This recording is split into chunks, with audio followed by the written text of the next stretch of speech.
The upcoming full moon on Wednesday, February 12th will be apex at 8:53 a.m. Eastern Standard Time Zone and will be in the sign of Leo. Now, you might be thinking, hey, wait a minute, for two different reasons. One, if you are a follower of mine, you're probably like, wait a minute, why is she saying Leo? That is what all the mainstream tropical astrologers are saying.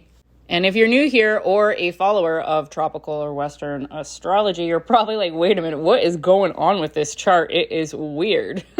All right, so what we're looking at here is a true sidereal astrological chart. This is generated by Mastering the Zodiac, the only website you can find this particular specific lens of astrology, also known as alchemical astronomy. Okay, so we're using the current astronomical positions of the luminaries as they pass through the various star groupings that are constellations, which are the zodiac, and in real time measuring the effect or the alchemical energetic combination of the luminary and the stars and how that affects us here on Earth.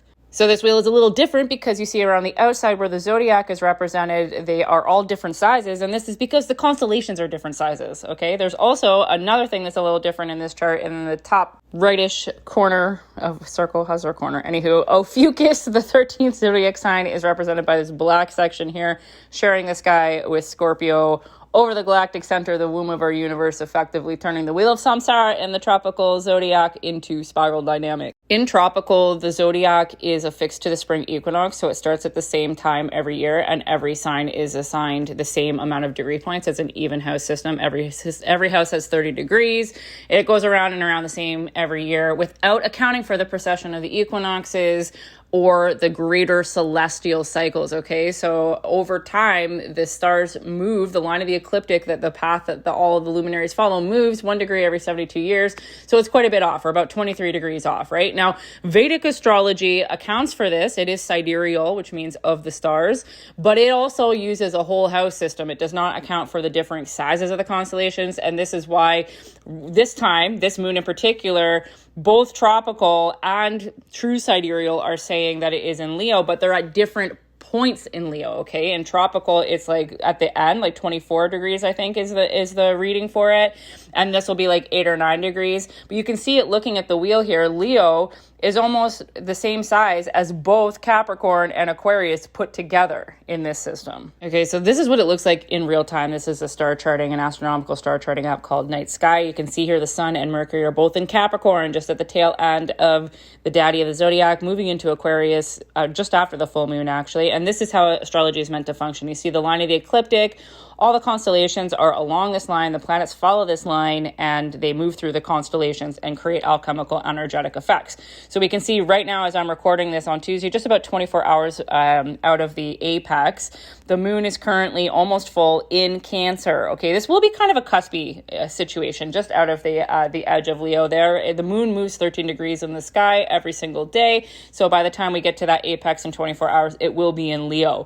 Okay, the other interesting thing about this lens of astrology that I wanted to show you here with the screen grab is the inclusion of the 13th zodiac sign Ophiuchus. As I mentioned, the black symbol on the wheel, this is the constellation that it lines up with. It is literally right over top of Scorpio, creating that death and rebirth portal in the 8th house. Alrighty, so back to the wheel here. We have the astrological representation of the current astronomical positions of the luminaries here, and we can see with every full moon, there's an opposition between the moon and the sun. Okay, so this is indicated by this red line going right across the middle of the wheel. This means that they are pushing on each other. So we always have the effects of where the sun is being illuminated at the tail end of Capricorn, all those structures, responsibilities, systems, limitations. It's Saturn energy, right? It's that like karmic patience, like slow and steady, do the work hard kind of vibes. Okay, that's what Capricorn is. That's where the sun is, where Mercury is.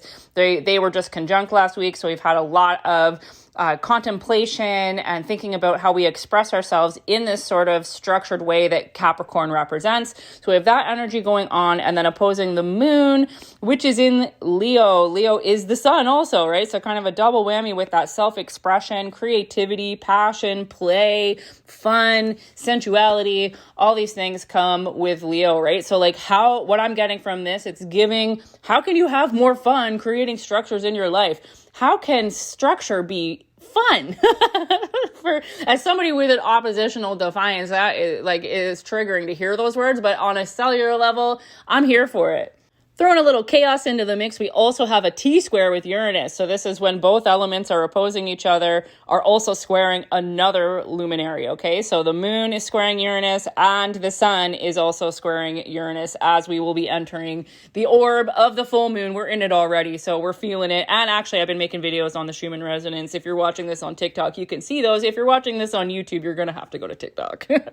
Uranus is the planet of shaking things up. It is the revolutionary. It is Aquarian energy, okay? It's doing things differently, new paradigm, innovation, freedom, all those energies come with Uranus. So having this T-square with this moon is a good indicator that we're here to shake some things up, okay? The full moon is the midpoint of the lunar cycle. It is the point where the energy is the strongest, okay? The moon acts like a magnet to pull things up and out of us in order for us to lose density, lighten our beings, and become enlightened, right? So that we're removing ourselves from the laws of density that keep us locked in the illusion of separation in the 3D realm, strictly in the material world as a human machine, right? And allows you to operate a little above the material realm so that you can access the etheric, the astral realms, but also still play in the material as a human when you want to.